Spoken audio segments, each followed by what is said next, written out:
স্বাদের রান্নায় সবাইকে আমন্ত্রণ। আশা করি সকলেই সুস্থ আছো, ভালো আছো। আজকে আমি তোমাদের সঙ্গে শেয়ার করছি বিহারি চিকেন অথবা দেহাতি চিকেন।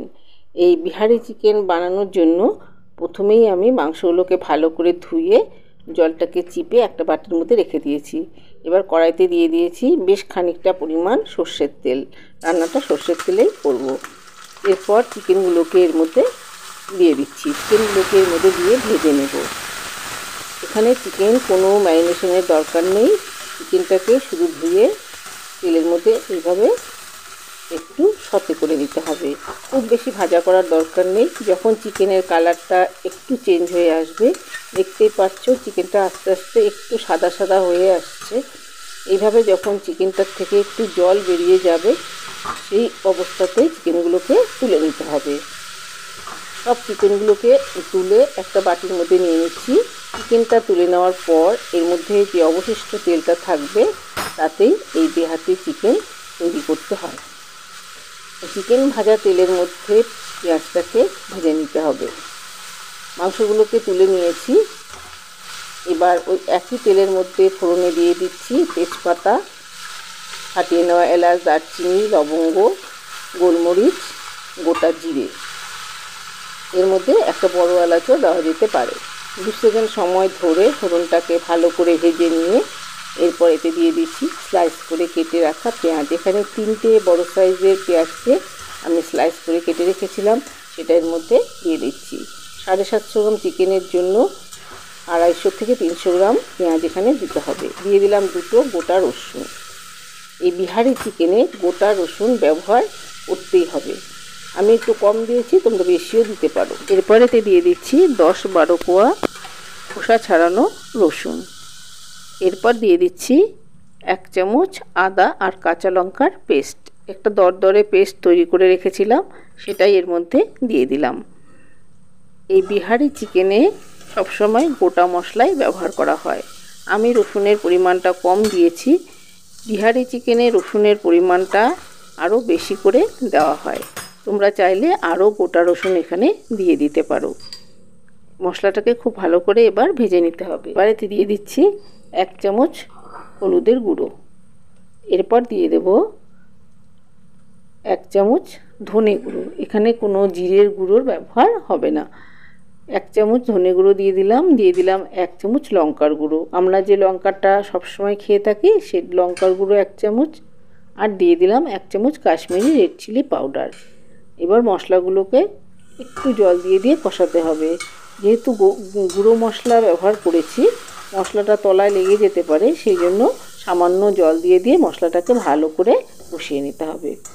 মশলা কষাতে কষাতেই রসুনটা সেদ্ধ হয়ে যাবে। দেখতেই পাচ্ছ মশলা থেকে সাইড থেকে তেল বেরিয়ে আসছে। মশলাটা কষানো হয়ে এসেছে। এবার এর মধ্যে দিয়ে দিচ্ছি 1 চামচ মিট মশলা। এখানে অবশ্যই মিট মশলা ব্যবহার করতে হবে। চিকেন মশলা বা মিট মশলা যে কোনো একটা মশলা এখানে দিয়ে দিতে হবে। 1 চামচ মিট মশলা আমি দিয়ে দিলাম। এবার মশলাটাকে আবারও ভালো করে কষিয়ে নিচ্ছি। সব মশলাগুলোকে জল দিয়ে দিয়ে খুব ভালো করে কষিয়ে নিতে হবে।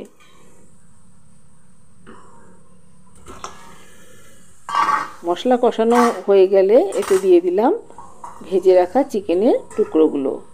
এবার চিকেনের টুকরোগুলো দিয়েও মশলার সঙ্গে খুব ভালো করে কষিয়ে নিতে হবে। যেহেতু মাংসটাতে কোনো ম্যারিনেশন করা হয়নি, সেই জন্য মশলা ভেতরে না ঢুকলে চিকেনটার স্বাদ ভালো হবে না।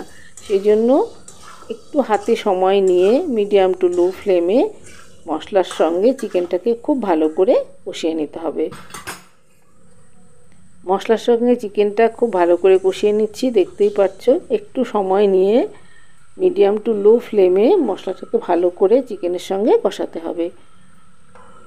দিয়ে দিলাম 1 চামচ পরিমাণ লবণ। এর আগে আমি লবণের ব্যবহার করিনি। ম্যারিনেট করার সময়ও কোনো কিছুই ব্যবহার করা হয়নি, শুধু মাংসটাকে ধুয়ে নিয়েছিলাম। এবার লবণটা দিয়েও ভালো করে কষাতে হবে। লবণটা দিলে চিকেন থেকে জল বেরিয়ে যাবে। চিকেনটাকে মশলার সঙ্গে ভালো করে একটু কষিয়ে নিতে হবে। কিছুক্ষণ এটাকে ঢাকা দিয়ে রান্না করলে চিকেনটাও যেমন সেদ্ধ হয়ে যাবে আর মশলাটাও এর মধ্যে ঢুকে যাবে। এই জন্য 2-3 মিনিটের জন্য এটাকে ঢাকা দিয়েছিলাম। এবার ঢাকা খুলে আবারও ভালো করে এটাকে কষিয়ে নিচ্ছি। ঢাকা খুলে মশলা খুব ভালো করে কষিয়ে নিচ্ছি। অপর দিকে গ্যাসের মধ্যে গরম জল বসিয়ে দিয়েছি। চিকেন থেকে অনেকটাই জল বেরিয়েছে। এই জলেই চিকেনটা সেদ্ধ হয়ে যাবে। যদি প্রয়োজন হয় তাহলে এর মধ্যে একটু গরম জল দিয়ে দেব। আর যদি তোমরা খুব বেশি গ্রেভি রাখতে না চাও সেই ক্ষেত্রে জল দেওয়ার কোনো প্রয়োজন নেই। দেখতেই পাচ্ছ জলটাকে পুরোটাই শুকিয়ে নিয়েছি, ভালো করে কষিয়ে নিয়েছি।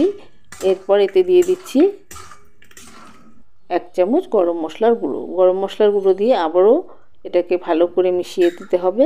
এবার ঢাকা দিয়ে 2-3 মিনিট এটাকে সেদ্ধ হতে দেব। 2-3 মিনিট বাদে ঢাকা খুলে দিয়েছি। এখানে আমি 2 বাটি মতো গরম জল দিয়েছি। একটু গ্রেভি রাখবো সেজন্য আমি এখানে ছোট বাটির 2 বাটি গরম জল দিয়েছি। গরম জল দিয়ে খুব ভালো করে ফুটিয়ে নিতে হবে। এবার ফুটে উঠলেই রেডি দেহাতি চিকেন বা বিহারি চিকেন। অত্যন্ত সুস্বাদু এই রেসিপিটি একবার বানিয়ে নেওয়ার অনুরোধ রইল। রেসিপিটি ভালো লাগলে লাইক করো, শেয়ার করো, কমেন্টস করো।